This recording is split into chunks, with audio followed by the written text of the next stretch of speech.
Copier-coller, TV Plus.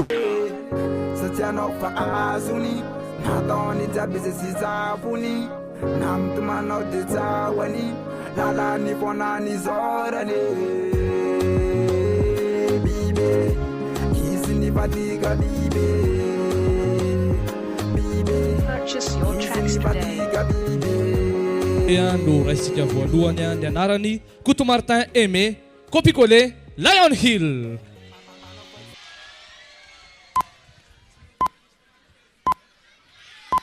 Kuriabe!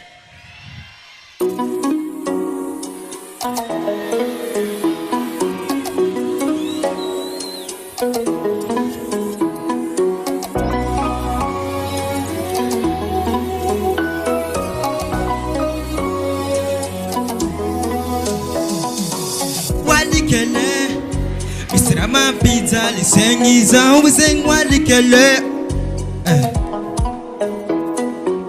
Walikele, Missy Pepper Peta, Kambati Kitangu, Natia Kutenge. If I neki yara kaseheru kanefa, is no bahevi titapu kuti hefa. Tambi tambi tina atanga nanzilefa. Si ekwato, mbota hiwi di marole.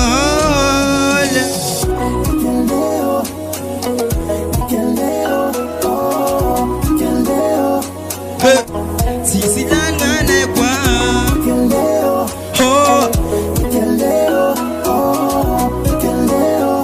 hey, sisi langa na kwa walikele. Tani ebiti zoti jakunende hato walikele. Somba heno mama has ala ni saboti ni tisi vol. Izete kuza watoni mahol na buti na bipera tana mekwa. Makasitraka anao Copier-coller Lion Hill, omena lalana ianao.